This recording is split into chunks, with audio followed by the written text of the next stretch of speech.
Hello friends, स्वागत है आप सभी का मीन राशि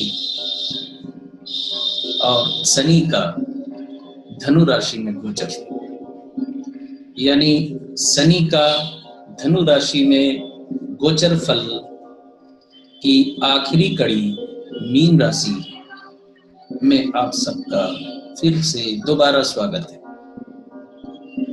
दसम भाव में शनि विचरण करेंगे मीन राशि के जातकों के लिए, तो जनरली इसका फल क्या होगा, इस पे एक नजर या इस पे एक मैं अपना ओपिनियन आप सबके साथ शेयर करना चाहता हूं।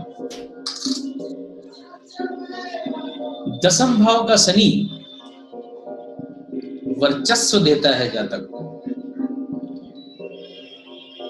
वर्चस्व मीन रूलिंग पावर पैदा करता है उसके अंदर, यानी वो किसी संस्थान का मुखिया बन सकता है, किसी गांव का मुखिया बन सकता है, शहर का मुखिया बन सकता है। तो शहर का मुखिया से मतलब ये है कि चुनाव में जीत सकता है, इत्यादि इत्यादि। केतु के नक्षत्र में शनि का विचरण सबसे पहले, अच्छा मैं यहाँ रुकते हुए एक बात फिर और पहले जो बोल रहा था उस पे लौटता हूँ। दसम भाव का शनि जब वर्चस्व देगा तो आप देखिए यहाँ इस बात को बल मिलेगा मेरी कि शनि की सप्तम दृष्टि चतुर्थ भाव पे जब पड़ेगी तो जातक के दाम्पत्य जीवन में या जातक के डोमेस्टिक लाइफ में, जातक के पारिवारिक जीवन में सुख भाव पे असर जो है नेगेटिव पड़ता है। अब ये नेचुरल सी बात है कि जातक अगर राजनीति में व्यस्त होगा या जातक समाज सेवा में व्यस्त हो जाएगा या जातक रूल करेगा तो निश्चित तौर पे उसके पास समय की कमी होती है, समय की कमी होगी। वो अपने घर पे उतना ध्यान नहीं दे पाएगा जितना एक साधारण व्यक्ति दे पाता है। चलिए आगे बढ़ते हैं। अच्छा, दसम दृष्टि सप्तम भाव पे है तो बात वही आ गई, डोमेस्टिक लाइफ पे भी इसका एक नेगेटिव असर पड़ सकता है। केतु के नक्षत्र में शनि का प्रथम विचरण जातक को कर्म स्थान में विदेश में कर्मरत कर सकता है और कर्म से संबंधित दिशाहीन भी कर सकता है।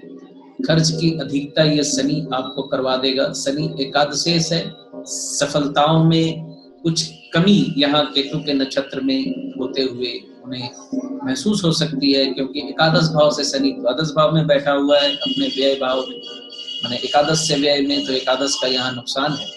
और केतु के नक्षत्र में है, द्वादश से संबंध बन रहा है तो खर्च की अधिकता भी आपको इंडिकेशन करती है। सुख भाव में कुछ कमी, सुख में कमी आपको महसूस होगी। मीन राशि के जातकों के लिए शनि का शुक्र के नक्षत्र में विचरण करना निश्चित तौर पे बाधादायक ऑब्स्टेकल होगा। पुराने मसले उभर कर आपके सामने आ जाएंगे जिन्हें आपको हैंडल करना होगा सावधानी से, क्योंकि शुक्र अष्टमेश है और अष्टम भाव से संबंध पुराने मसलों से आपको लड़ना पड़ेगा। हो सकता है आपका कोई पुराना मुकदमा खुल जाए, हो सकता है कोई आपका कानूनी पेच है जो फंसा हुआ है बहुत दिनों से, वो आपके सामने आ जाए और आपको मामला मुकदमा लड़ना पड़े। हाँ, पैतृक संपत्ति के लिए भी ये मामला मुकदमा हो सकता है। हो सकता है धन की प्राप्ति आपको इस शनि के गोचर में, पैतृक धन की, एंसेस्ट्रल प्रॉपर्टी की प्राप्ति इस शनि के गोचर में आपको हो।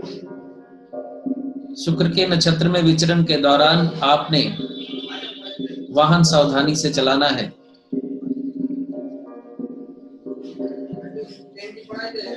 सूर्य के नक्षत्र में यानी सूर्य के प्रथम चरण में शनि का विचरण जो नौकरी की तलाश में है उनको जॉब मिलने का संभावना बनती है, लेकिन शारीरिक या हेल्थ रिलेटेड इशू उभर कर सामने आ सकता है। ये दोस्तों बड़ा जनरल सा फलादेश है और इसकी सूक्ष्मता पे जाना या इसकी सूक्ष्मता पे जाने के लिए राशि का, मीन राशि का फलाफल कैसा होगा विभिन्न लोगों की जन्म कुंडलियों पे डिपेंड करेगा। इसलिए मैं ज्यादा कंफ्यूजन नहीं फैलाना चाहता, ज्यादा कंफ्यूजन में नहीं फैलाता। इस पे और भी बहुत सी छोटी छोटी बातें बोली जा सकती है, लेकिन वो बहुत ज्यादा एप्लीकेबल नहीं होगी, और एप्लीकेबल ना होने की वजह से बहुत लंबी चौड़ी राशि पढ़ने के बाद भी आप उठा के किताब फेंक देते और कहते क्या है, कुछ नहीं था, बेकार नहीं मिला, कुछ भी सब बेकार लिखा हुआ था। बेकार नहीं लिखा हुआ है, वो जन्म कुंडली को दरकिनार करके फलादेश वहां लिख देते हैं। अब जिसकी कुंडली में, जन्म कुंडली में सपोर्ट कर रहा होगा, वो अच्छे फल उनको मिल जाते हैं। तो ये बड़ी गहराई से समझने वाली स्थिति है, बड़ी गहराई से समझने वाली चीज है। जनरल यही है कि जो नॉर्मली मैंने बताया, आपको बताने की कोशिश की। दोबारा कुछ बातें और कह दूं, यहाँ भी शनि का अष्टक वर्ग में यानी कि भिन्नाष्टक वर्ग में कम बिंदु फलादेश को प्रभावित करेगा, ज्यादा बिंदु फलादेश को प्रभावित करेगा पॉजिटिव वे में। कम बिंदु जो है नकारात्मक वे में फलादेश को प्रभावित करेगा। एक बिंदु और बताता चलो आखिर में कि भिन्नाष्टक वर्ग में शनि के जब बिंदुओं की बात होती है, दसम भाव में जैसे शनि बैठा हुआ है, तो शनि के भिन्नाष्टक वर्ग में ही व्यक्तिगत तौर पे मकर राशि और कुंभ राशि में भी उसको कितने बिंदु मिले हुए हैं, इस पे भी शनि का बलाबल निर्भर करता है। ये एक पार्ट है, पार्ट ऑफ द प्रेडिक्शन जिसको कह सकते हैं। समझना होगा इसको और इसको ब्लेंड्स करना होगा, ब्लेंडिंग करनी होगी इसकी, यानी रस निकाल के आखिर में उसका काढ़ा बना कर पीना होगा, सीधे सीधे नहीं समझ में आना है। ठीक है दोस्तों, शनि का गोचर और 12 राशियों का फलाफल यहाँ कंप्लीट होता है। कैसा लगा ये आपके फीडबैक पे निर्भर करता है, और हो सका तो मैं कोशिश करूंगा 12 राशियों का सालाना राशिफल भी इस बार अगर डाल सकूं तो। समय अभाव की वजह से थोड़ी प्रॉब्लम हो जाती है, लेकिन कोशिश करूंगा। ओके दोस्तों, थैंक यू।